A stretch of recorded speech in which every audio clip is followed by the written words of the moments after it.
Hey everyone, and welcome to the live stream. I'm here with a special guest, Alex from Political X. Alex, how are you? And actually, could you introduce yourself? Maybe there's somebody who's not familiar with you. Well, I had a lot of new people come in from the United States and other parts of the world. So can you tell us a bit about yourself before we begin the live stream? Yeah, hi, I'm Alex, formerly a teacher and a football coach. And these days, I'm a journalist, a YouTuber, and historian. So much so that I've even written a book. Ooh, wonderful! Tell us about this book before, and then we'll probably jump. So this is so we're going to talk about a lot of things tonight. Actually, I just want to respond to the news about Ozzy Osbourne. That's really sad. So Peter says, "Oh, come on, Sharon." The Prince of Dark. I'm fucking Ozzy Osbourne, the Prince of Darkness. Yeah, it's thanks, Peter. So we have the news just before we came on the live stream that Ozzy Osbourne has passed away. I remember. I don't know. Maybe you can tell us about some of your memories of him. Like I remember him obviously as the singer of Black Sabbath, and then of course he went on his own. And I remember that TV show he had, that sort of weird reality show. What was it called? The Osbournes or something? Mm-hmm. That's it. Yeah. And him shouting, "It's Sharon" from time. It was dogs have really... shat everywhere. yes, and a wonderful guy, and then I just discovered he had a going away tour just a number of weeks ago. So what do you remember? Like what memories do you have of Ozzy? I remember the line about the dogs shitting all over the house. That was the thing that always stood out, and that the rumor of him being drunk when he was doing the TV programs is like part of the way to create some content. Just getting pissed up. But that was the very first type of reality show with somebody like a rock star or metal star, heavy metal star. Really, like I don't think there was anything before or after anything like that, like the Osbournes. No, nothing that I can think of, and it was hardcore reality. I mean, swearing, and then he had his kids in there. What was it, Jack and can't think, and they all launched careers out there. I think Jack got into ghost hunting afterwards. Yeah, I think so. Quite an interesting twist, going into houses and seeing if you can find a ghost in there.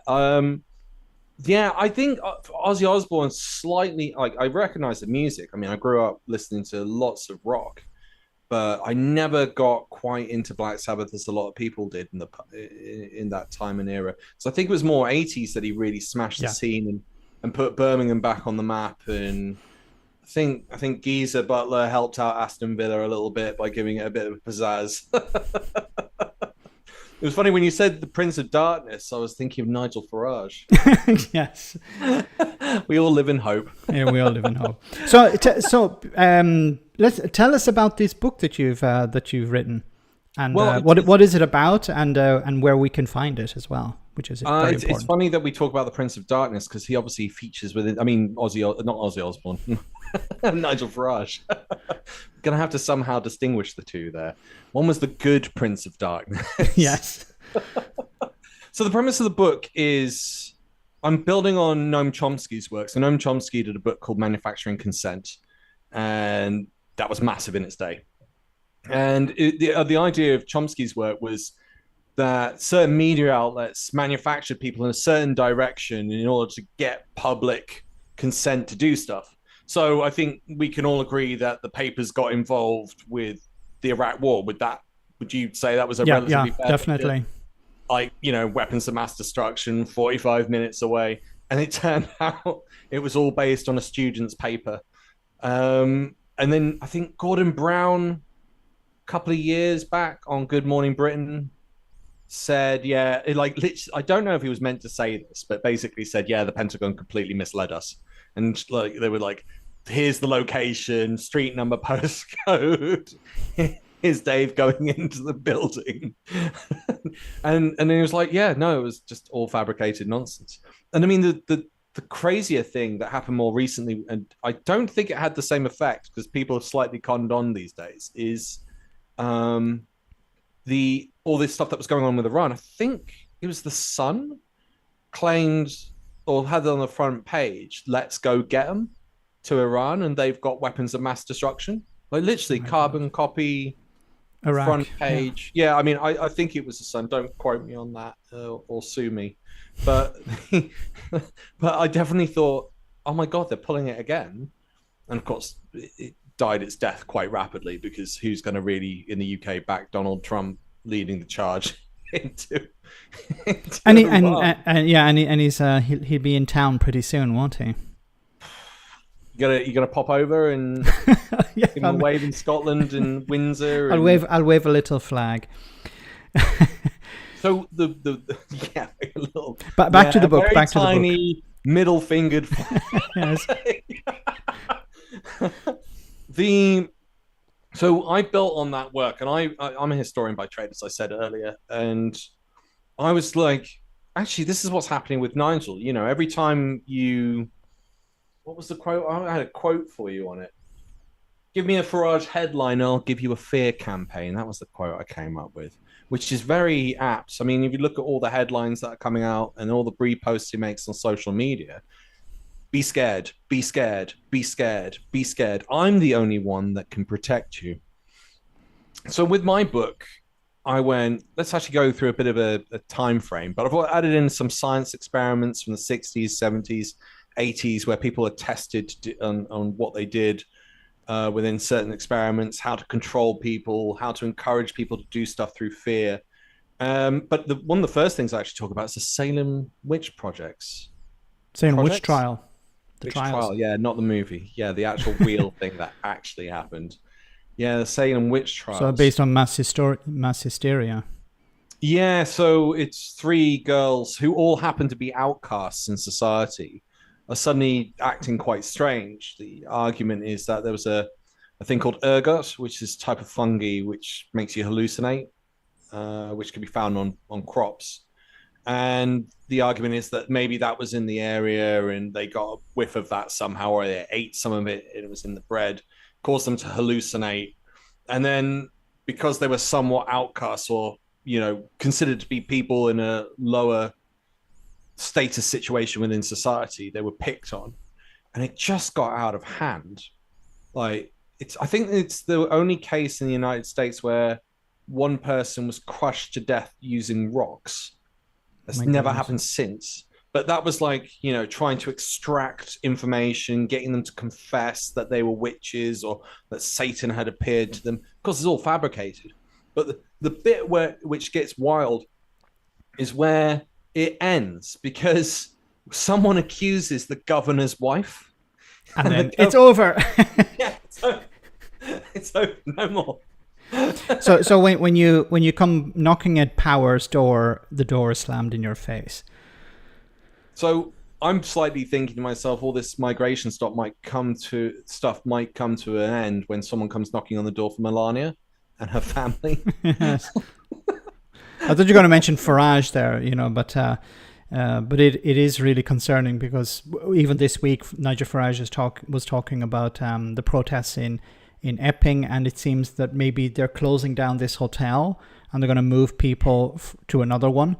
I mentioned that, you know, this is just, if you regard it as a problem, it's just moving the problem around, and then Farage will see it as a victory. There we go. We succeeded.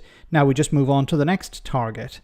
Hotel, yeah. And then he also benefits from that because he's been seen as the hero, like you mentioned before.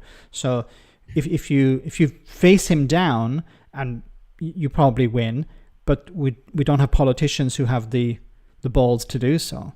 Like Starmer, for example. What did you think of the Koenigsberg interview on Sunday then? Do you think she ripped him a new one, or did he sort of put his foot in his mouth? Well, I think it wasn't so much her ripping him a new one, it's just he fell apart because he wasn't talking about immigration. So if he's talking about other topics, if he's on other issues, he doesn't really have anything to come back with. But if he wants only to talk about immigration because he feels that it's his trump card, no pun intended, but But if you ask him about the economy, you ask him about taxes, you ask him, he pretty much falls over. And you notice he either gets really tetchy or he starts laughing. Yes. Like, yeah, I don't know. And I remember he was into that. Yeah, I remember he was being interviewed in Wales, I think, and I believe a journalist asked him, do you have a Welsh leader? And he just started laughing at the question, because obviously he's the leader. There is no Welsh leader. There is no Welsh leader. There's no Scottish leader. There can only be one Highlander. But he knew exactly. So there, Sauron does not share power with anyone. So that goes back onto my book, because what you've just said there is pretty poignant. It's fear. The only thing he's got is fear. There's no substance behind that, and that's what he's doing with migrants. And this is repeated throughout history. So I mentioned the Salem witch projects, which is still focused on outcasts, but I also bring up the Red Scare. So that's bringing up how people are made out to be scared of communists, and that essentially anyone could be a communist. I talk about Hitler and his scapegoating of people in order to gain power. Stalin and his purges, which is just on another level. Him and Hitler, just two peas in a pod. There's no arguing about it. And arguably, Stalin took it to another level with the surveillance and getting rid of people, because it could be anyone, whereas Hitler was targeting a specific group. So, and then I bring up Brexit and the modern era, and obviously that entails Nigel Farage coming in. And this can be bought at all good bookshops as long as they're Amazon. Okay. At the beginning, Amazon. Maybe later on it will appear in I hope so. In physical bookstores too. So, what can you show us the cover once again? What's the name? Manufactured Fear. Power of Division. Alex Kerr. Fantastic. So, guys, do check that out. So this week it has been pretty interesting. So I have you here. We're going to talk politics, of course. I don't know if you saw the Select Committee this week, where Keir Starmer was grilled somewhat on housing, and he allegedly said, and I don't have the clip here in front of me, but I believe he said that there isn't really a housing crisis in Britain. Maybe you've been in a coma or something, Alex, and you didn't notice that there isn't actually a housing crisis. It's not as if housing price. I heard the other day that if you increase chicken to the same amount, housing prices have gone up in the last 30 years or 20 years. Yes, 20 years, I think. The price of, do you want to guess how much the price of a chicken would be if it gone up in the same rate as a house? Oh my goodness. I'd say chicken's about what, 6 quid? So 5-6 quid. I look forward to your complaints. So let's say if it went up in the same rate, probably, I don't know, 100 quid. Oh, not bad, 50. Hmm. If it had gone up at the same rate, the same rate. So yeah, but who'd be buying a chicken for 50 quid? The way things are going. Can you imagine? I brought this up to someone else the other day, actually, just because we're talking about food. I know we're going to concentrate on housing, but I think the poorest 30% in the UK are 100 calories off that of the poorest peasantry in revolutionary France. And then someone pointed out to me that's the equivalent of 2 to 3 oranges. My goodness, that's the difference. Yeah, how wild. So going back to the housing, yeah. I think Crisis brought out a report suggesting 4 to 5 million. So what the hell is Starmer talking about? But he was in this it was a liaison committee. Sorry, it wasn't a select committee. It was a liaison committee, and he was even being asked by a Labour MP about housing, and it was about housing asylum seekers. And they were like, where are you going to put them? And he said, well, there isn't really a housing crisis. We won't have a problem. Okay, maybe his idea was we don't worry, we will find a place for them. But to say that there isn't a housing crisis is insane. Everyone knows that there's a housing crisis. Everything, just reading some of the comments, everyone is saying everything is really expensive. Not just houses, not just chickens, but everything is really expensive now. Yes, it is. It's all gone. Brexit. It's meant to make it cheaper. It's gone up. But So I it's the don't thing get. about it's the thing about inflation is what you hear about inflation is every year as well. It's about 2%, or it's about 5%, or it's down to 3%. But if you compare that to wages, since 2010, wages have not kept up with inflation. So in reality, inflation over the last 5 years is like 25% or even 30%. It's Yes. not 3%. So if people's wages haven't gone up by 35%, then people are worse off and everything's more expensive. And even if inflation does come down a bit, prices are still rising. It's what Peter Core was saying when I've seen him on Twitter get, hammered, being like, "Oh, you're a lorry driver, you should be all right. What are you complaining about with Brexit?" And he's like, "Yeah, but my wages have gone up. That's great, but they're not kept up with inflation. Yes. It doesn't mean it's like maybe equal to that." So I'm back to where I started. So what the hell was the point? Whereas the rest of the country haven't received those benefits because there isn't a labor shortage in their area. So it's just like, I think. Do you get the feeling? Actually, I'm gonna. Can I throw a question to your Yeah. audience? Cool. Oh, Yeah. amazing. Okay, guys, how much of the UK do you think's urbanized? How much of the UK do you think is residentially urbanized? I'd be really curious to see what they think because I found the stat out and shouted it out in a couple of my videos, and I was pretty blown away by it, to be honest. I'll say this: how little the UK is urbanized. So, I mean, yes, we're getting some numbers already. So, Trip says 13%, Alistair says 6%, Urban says 9%, Janie Bottle says 10%, DeWitt says 1.3%, Stefan says 27%. So, we're having all sorts of numbers here. Christopher 5%, Frecklepunny 5%, wow. Sam 5%, Martin 3%, Oliver says 14%, QA Library 7%. Not bad. 7's close. Killer says 12. MZ says 40. Wow. Ben says 15. 4.9.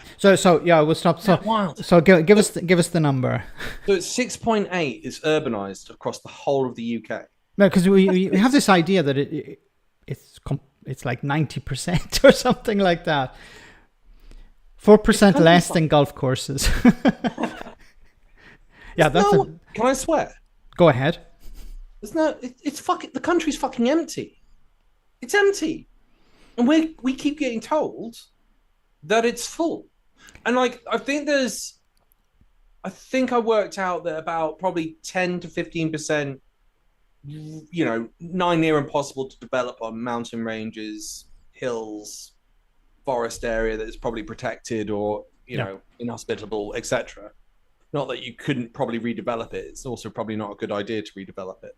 But there's still a huge amount. Okay, so then the next question for you. Sorry, a question also from Kevin was, does the 6.8% include infrastructure and roads? I presume it does. I think it does, yeah. Because that'll be under urbanization. So yeah, I think it's urbanization, including roads, rail. So it's still nothing. So, yeah. And then you go, what percentage of the UK is residentially urbanized? So it's got residential housing on it. What percent do you think? Can we ask your audience that as well? Yeah, go ahead. Yeah. So what do you think, guys? What percentage of the UK as a whole is residentially urbanized? So not industry, not roads, not infrastructure. Just residential housing. So Ben says 2.5%. Constitution 76 says 4%. Freckle Punny 3%. Derek says 4%. Jenny says 3%. Driving in Luton says 3.14%. Very precise. Alistair says 3%. Trip says 0.3%. I give up, says Stephen. Urban says 3, QA Library 2.5. Then we have 6, 2, 3. Okay, so give us the result. It's 1.5. 1.5. So I think. To get a prize. Peter was right on the money. Well, he said 1, so it's about 1.5. 1.3 says DeWitt. So 1.3. Wow, very good, guys. So I think part of the problem is the fact that London is obviously where most of it is, yeah. Where most of it is, and then it feels cramped but it's not. And it means that, but this is one of the biggest problems I've always said is it's not just the lack of housing. It's the fact that London is such a pull for the rest of the UK. It's, this is why I'd move some government infrastructure, whether that's Parliament or create an English Parliament, or take Westminster up there and then leave an English Parliament down in Westminster. I would completely do that, and then you'd have the basis as well for setting up a constitution if you did that, because you could have 4 parliaments, and you can then set up a constitution. If you want a constitutional change, you say, well, all the parliaments, all 5, have to agree. But I mean, they're not that clever. I mean, he doesn't even know that there's a 4 to 5 million housing shortage. Do you think Labour are in a bubble? They just don't understand the real world. I think they're either focusing too much on focus groups, or they're focusing too much on polls. And the polls, if you poll people, you get all sorts of answers. I just wanted to move on to the next topic, which is actually Angela Rayner has told the cabinet to pay more attention to the real concerns people have in regards to immigration. So now Labour want to chase, it seems, Farage on immigration, because they're like, oh, we need to focus on immigration now. Yes, exactly. Every time. Yes. Ding, ding. Ding, ding. They've bought into the fear. If you had real leadership, if you had, and I'm not saying these guys are perfect either. They're not. They've got huge flaws in what they did in their political career. But I would imagine if you had a Tony Blair, if you had a Barack Obama, they would be pushing back and going, no, this is crap. And these guys, they're just towing the line. And you're going, okay, you've bought into this. How have you, or why are you doing that? And I don't get it. How is 40,000 refugees the cause of all of our issues? That's the same level of logic as flat earth theory. Yes.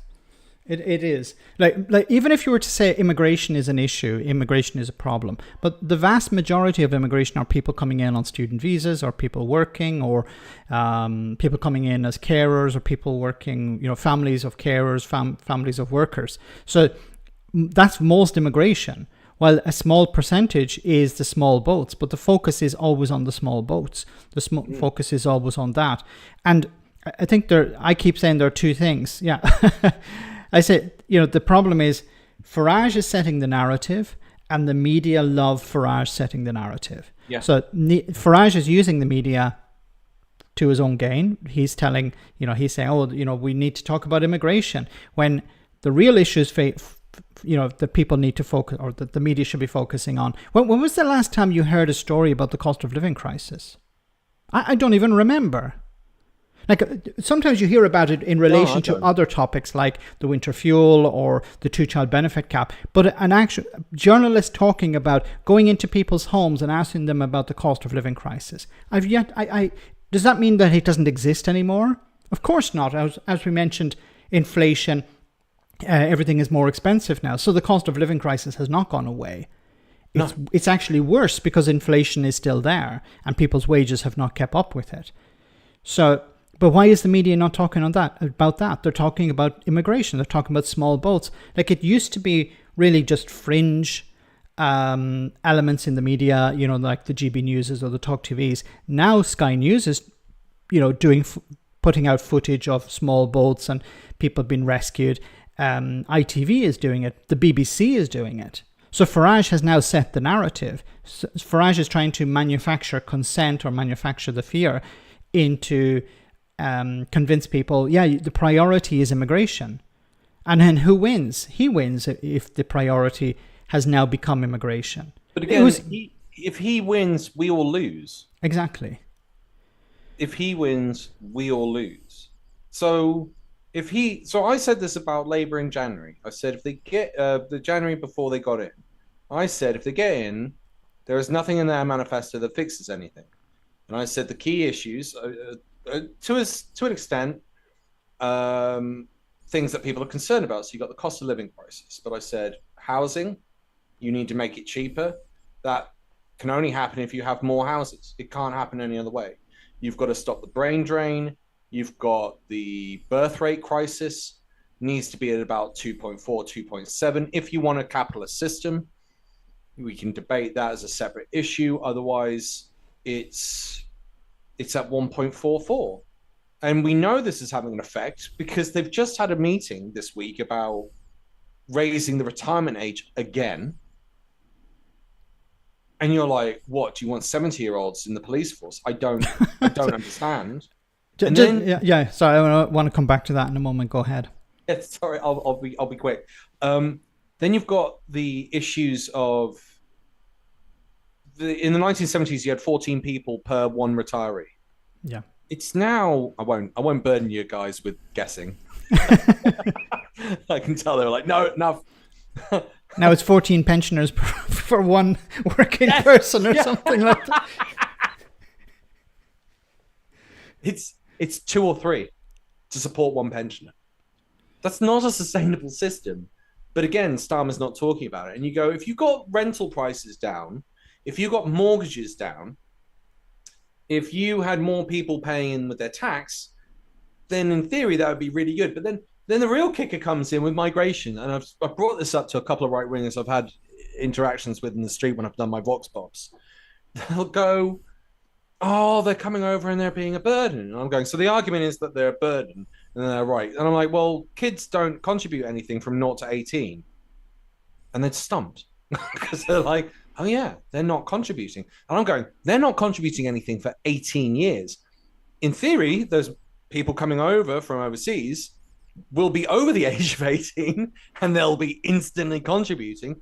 And statistics and data show that they're contributing more in tax and they're setting up more businesses than the average. So you're going, they're entrepreneurial and they're contributing more. So it's not an economic argument. It comes back to this thing of feelings. We want feelings. Yeah. Go on. Sorry, you were going to ask me.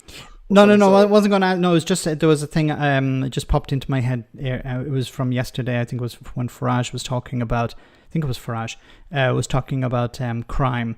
He says we need to have more police officers, ex-soldiers as police officers, because people don't respect the police. Yeah, but turning police officers into soldiers or turning soldiers into police officers is not the way forward. Peterloo massacre? Yes. Yeah. That's why we had the police force set up, because we realized that people trained to kill aren't necessarily a good person to have looking after your population. Like, what the fuck? How was it that difficult to realize? Ant Milton said the same thing, the guy that got running for mayor.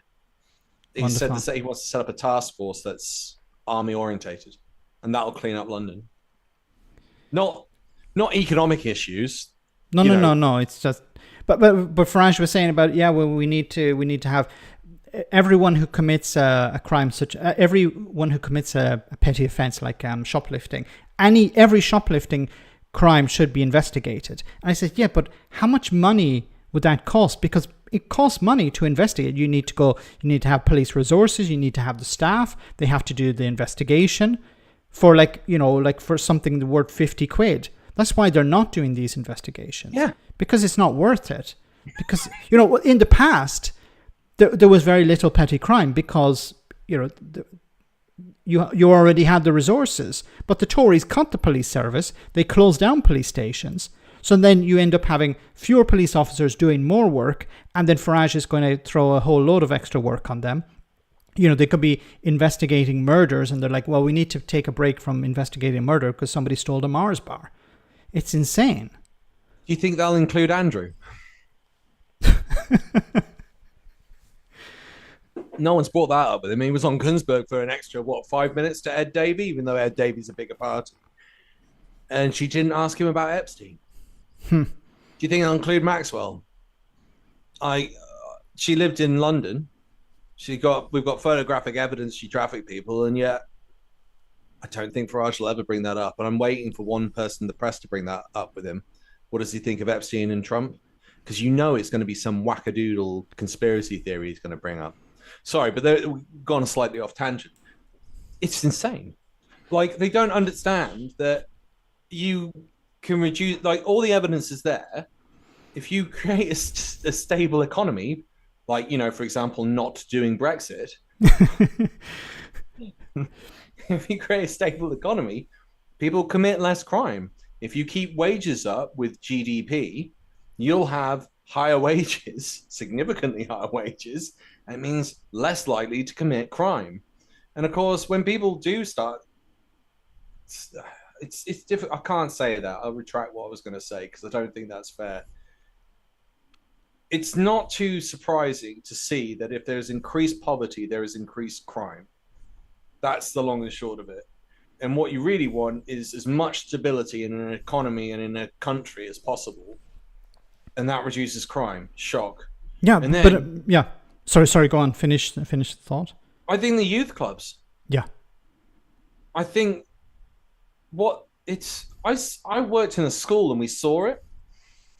We had a games room and it had like table football. It had a couple of staff who like tried to connect with the kids and give them a bit of a role model. And they were all really lovely. And they almost, I think one or two of them might have been previously social care workers. So they really tried to empathize and understand the kids. And there was a TV, there was music, there was a PS2, I think it was at the time, or PS3. Showing my age there. And essentially, whenever that was shut, violent events happened inside the school, which is crazy. But the principle I've realized was there. It was like, and it sucks in some ways that we've got to be able to entertain our kids in such a way that keeps them off the street. But I was like, wow, like it had such a significant impact that the head of the school, the principal, said that must be kept open at all costs. If you need extra money or you need an extra staff member, you come to me. And there's an element of that with the youth clubs. Like the irony of Brexit was that a lot of money was being pumped into youth projects. Yes. All gone. It's all gone because it was European money. And of course, when it comes from the European Union, the money is spent in the local community. It's not, to buy votes for politicians or something like that. And all of that money dried up. And then, of course, there was austerity. And I just want to respond to a comment here. Root Undefined, thanks so much for that. Says, stand and deliver your money or your hat.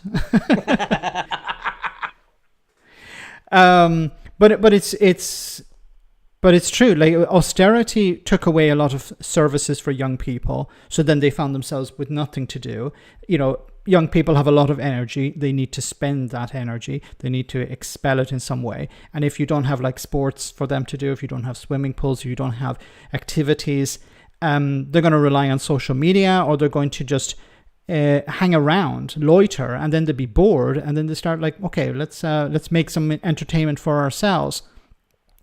And, all of these things. And then the response to this should be, okay, let's undo this. No, the response is, let's turn SAS into police officers. It's insane. Beat them. Just beat the children so that they don't do anything. They're just, again, fear. And it's mind-blowing. It's mind-blowing that someone in Britain would want to treat British citizens like that. But then full well that's how they think about everyone, because they want to treat migrants like that. And if they want to treat migrants like that, full well they want to treat people they deem inferior the same way. So if you're a criminal, whatever the reason, I'm in no doubt Farage has zero empathy if they're bringing out policies like that. But also, you as inferior. And if you ask enough questions, they say, well, women need to be treated like this. Our children need to be, bring back smacking and stuff like this. Oh yeah, because they it's want to beat children. Yeah, because they just like punishing people. Yeah, very Victorian. A lot of Victorian values have carried on from the 1900s, and I haven't gone away. And it's really interesting to see how they've been kept in place. One of them's beating children. I mean, some of the stories that you hear about the way kids were treated as well back in the day are quite shocking. I found some really decent counter stories, though. I can't remember what I was doing for research, of children actually beating up teachers when they were hit, like in the Victorian age, which I was like, what? I was like, wow, kids actually did that thing. I did wonder. But yeah, it's Victorian principles. I mean, they keep banging on about Christianity.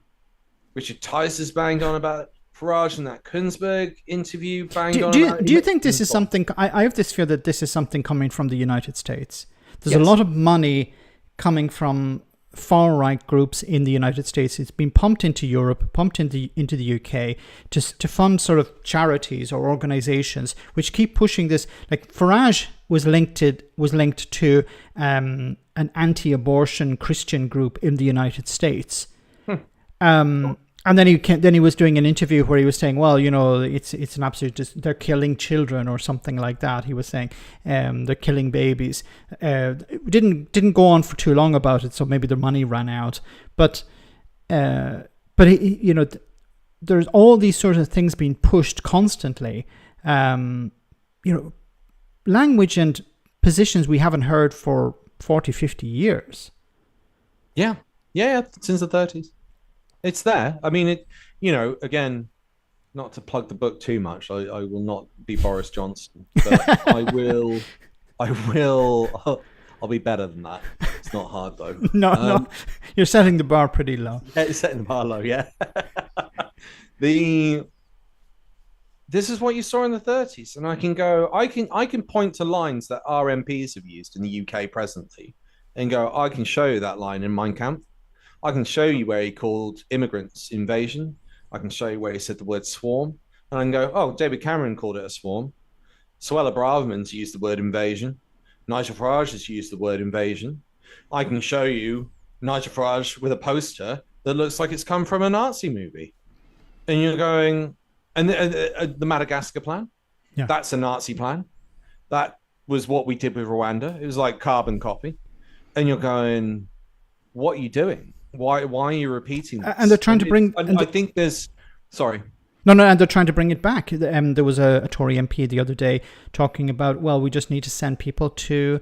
our plan is to send people to... Where is it? El Salvador. El Salvador. That was reform, wasn't it? Yeah. Reform, sorry, yeah. Yeah. Farage, like, I'm going to get really hard on crime. I'm going to beat you up for being poor. Back to as you said, the Victorians. For the Victorians, it was a sin to be. You were morally inferior if you were poor. It's and yet insane. they claim themselves to be Christians, and Jesus was as poor as they come from what we can tell. I mean, what does that say? Was he then inferior? What, like, they have zero logic. But if you then look at it from a biological perspective, fear is an incredibly powerful tool, unfortunately, for humans. And I touched on that in the book as well, because I sort of go, if you believe in evolution and you believe that we're descendants, we all believe in evolution here. There are no members of the DUP on the live stream. So you think. We weren't apex predators. We weren't apex. Lions were, bears were, sharks were. We're not. We were middle of the row, and then for whatever reason, our brains and bodies sort of improved to a point where we could use tools, and then learn to hunt and communicate. And there's a variety of other bits and pieces. But I don't think, and there's lots of evidence to show this, that fear mechanism that is embedded and kept us alive for hundreds of thousands of years is still there. And these politicians that manufacture fear are triggering that mechanism. And as you said, Farage has pushed that narrative of fear so much, it's embedded itself in mainstream media, and it's just escalating. And if you look at Nazi Germany in the 30s, very little difference. The paper, he had the paper De Stürmer, which is a Nazi paper. The owner of that paper was tried in Nuremberg and executed because he was spouting so much anti-Jewish hate.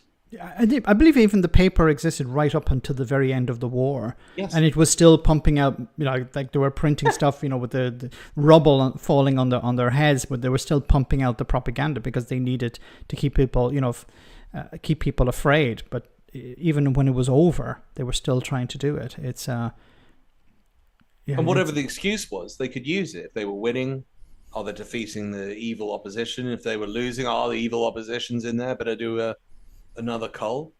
And it was just constant pumping out of information to create this fear, which eventually built up to such a fervor that people, I think it's 33% voted Hitler in, and he just got his foot in the door, and that was it. He was never going to let go, which is what I'm seeing now. I don't see much of a difference, and it's that same old biological mechanism that fear sort of perpetuates itself into the population. And the fear's made up mumbo jumbo. It's as intelligent as flat Earth theory. I will say it to my dying breath. There's no logic to what they're saying when they're complaining about migrants or making racist comments. It has zero logic. There's no science to back any of it up. This is not to suggest, people shouldn't be checked coming into a country or anything, or have some sort of formal policy to do that. But to create this idea that they're all out to get you and they're ruining your society and replacing you, it's just twaddle. And yet it's now bedded itself into the mainstream. And that was part of the reason for writing the book. And how do we push back on that? Like, how do we? Because as you said, it's part. I believe it's part of the reptilian brain that we have. It's something that has remained with us, and it served a purpose in the past. Thousands of years ago, where you met a stranger who was from another tribe or another group, and your brain kicked in and said, hey, be careful of this individual. They're likely to try and kill you or steal your stuff, and you need to defend your tribe. So it served a purpose, but it means that those who still cling on to that haven't really evolved. Maybe we're, like Lee Anderson or someone like that, Leanderthal. But but joking aside, maybe there is, because we all have that, and it's natural for us to feel afraid. At night you're walking towards your car, or you're in a dark alley and you see someone arriving. It's natural for you to react with, okay, what do I do? I need to run away. Where do I go? It's natural to have this fear. But when politicians are constantly pushing that button, there needs to be some sort of pushback. There needs to be. My biggest bugbear is the media. The media constantly allow Farage both a platform a platform that is completely disproportionate, but also an unchallenged one. So you see, he's constantly on the BBC, he's on ITV, he's on other channels where, apart from his own one of GB News, but the mainstream ones. Reform UK have 4 MPs? The Liberal Democrats have 72 or 73. Yeah. And why are the Liberal Democrats not on all the time while Farage and Reform are on? So that's not right. And second, when Farage is on, unless he's asked about something like, as you said, with the Laura Kuenssberg show, he's given free rein, basically. Yeah. All these people are coming in. Yeah, go on. Did you feel as if she held him? I felt that was the best she ever held him to account. Yeah, but because she was asking him things that were unrelated to his turf. Yeah. So then that must have been a choice. Someone like the editor or whoever's in charge, and Laura herself must have gone, let's go in this angle away from what he normally talks about. Yeah, I would imagine it came from somebody else, not from her, because she doesn't seem the type to really challenge Farage. Maybe it's difficult to say, isn't it? Yeah, we don't know. She hasn't got the track record, has she? No, which doesn't. Like when Boris Johnson was on, did she ever grill Boris Johnson? Not really. No. It was so easy. Allegedly, there was something going on between those two. I don't know if that's true or not. But I've heard so many rumors about what he was getting up to, and it's a family show, so we're not gonna. Who wants to picture Boris in that way? No. No.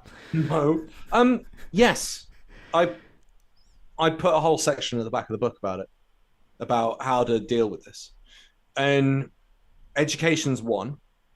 I cited Jane Elliott, who did a documentary in the 1960s, day after Martin Luther King was assassinated, and she did a social experiment. This is why I was saying education. Her social experiment was she split the class between brown-eyed and blue-eyed. So it's Midwest, I think, United States. All the kids are white. They've got no interaction with other cultures or anything else.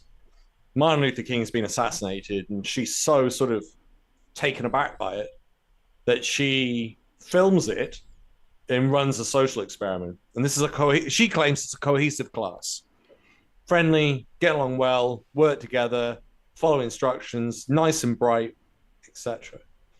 And then she puts this experiment in play, and basically she makes the brown-eyed children on the first day better off. And that might mean more playtime. That might mean an extra dessert. That might mean no homework. Whole list of stuff. And the other kids, they have less playtime. They have, they can't go for dessert, or they can't go for seconds. And then the real twist in it was whenever a blue-eyed child did anything that she could construe as bad, she hammered them for it. That's typical blue-eye behavior. That's how blue-eyed people behave. Yeah. And you noticed how the kids then gravitated towards the teacher and go, yeah, that's right. And she is quoted in the documentary as saying within about 3 hours, went from this socially cohesive, well-mannered, well-behaved group of kids to essentially a group of barbaric thugs with hate and malice. She did it in 3 hours. And you're like, Jesus. It's not like this is new. I mean, the British have been doing this for centuries, divide and conquer. But this was a really eye-opening experiment. Next day, she flips it. So the blue-eyed kids then are treated better, and the brown-eyed kids are subjugated to everything that they went through. The blue-eyed kids had gone through the day before, including typical brown-eyed behavior. Oh, they're arguing back. That's typical brown-eyed behavior. And I looked at that, and you looked at those kids, and you're like, I will be shocked if any of them ever turn out racist. Because they've then had that faux experience of what it's like to have prejudice based on nothing. Mm-hmm. Pseudoscience again, same as, and she did well to pick the eye color. I've never understood why that hasn't been mandatory video watching for all children. Well, it'd be called woke today, so, Well, yes, even I touch on that and the term critical race theory, where it's very clear from my perspective that the far right groups have co-opted those words and changed their meaning. So, great that in many ways, it's great that you chose that word woke at that moment to talk about that documentary, because, a woke's traditional meaning is to be awake to racism. It's only in the last 5-10 years that the far right groups have co-opted and changed the meaning of that to mean nothing, basically. Or it means everything I don't like. Right. So that links into critical race theory. Yeah. I think it was, and forgive me, I've forgotten the name. I think it was Christopher Roth. He's like a far right guy who's got his fingers and feet into the Republican Party, who openly stated with critical race theory, I want everyone in the Republican Party to suggest that everything bad about everything is to do with critical race theory. And that critical race theory is everything. So it's literally it's a second word like critical race theory that has zero meaning. I've never, and you talked about the media, I've never seen any of them go, so what does it mean? Yes. I've never ever seen it. Yeah, it's like woke. You ask a right-wing commentator to explain what woke is, and they'll fall apart. A bit like Farage if you ask him about something other than immigration. And yet Chomsky, bless him, at the age of 94, smashed Piers Morgan on it. Yeah. Piers Morgan had him on, and he was talking about critical race theory, and I think it is, again, apologies if this is wrong, Christopher Roth, who was quoted as talking about this, and Chomsky was like, this is an academic term. It has zero, most people will not be able to really define what the original meaning was at the time, because it's literally within academic circles. No one's been broadcasting that out. The irony of the word woke is to be awake to racism. So that has been I've debated this with a few people. I feel it's been a term that's been around and within the public eye for decades, and that it's only in the last 5-10 years that this small group of far righters have changed the meaning of the word. But again, no one's challenged on it. When has Lee Anderson ever been challenged to explain what he thinks woke is? Because he wouldn't be able to explain it. It'd actually make great TV. But then that's part of the problem. The media are not challenging him on that. There's no one asking him, okay, Lee Anderson, explain to us what woke means. And as I keep saying, the media needs massive reform with a small R, of course, because unfortunately it's had a lot of reform with capital R. We're almost at the end of the stream, Alex. I was saying earlier in the live stream, there was the Labour Party attempting to pander to the Farage element of society, the more and more those who are concerned about immigration. Do you see this a road to ruin for Labour, or do you think it's an actual clever approach to try and speak more about immigration because people are concerned about it? Or what advice would you give to the Labour Party when it comes to the issue of immigration? Grow some courage, show some real leadership. They have none. They have no spine, they have no backbone if they're not pushing against this. Because they're and the reason I can say that is because a real leader would go, this is illogical. This is no different to flat earth theory. This is no different to smashing Galileo and his work and calling him a Satanist. This is no different to the Spanish Inquisition. This is no different to the Salem witch trials. This is no different to the Red Scare. This is no different to what we saw with Nazi Germany. This is the same fucking play sheet. And they're going along with the Pied Piper, the Pied Piper of evil. And I mean,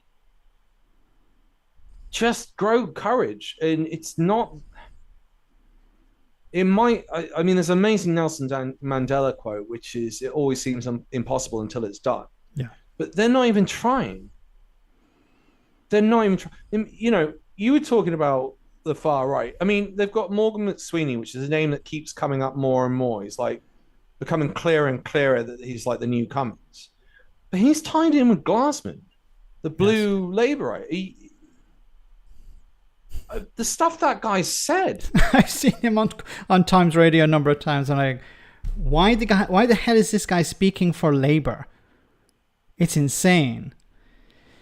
For me, the approach Labour need to take is they need to see. There's this idea in society that immigration is too high.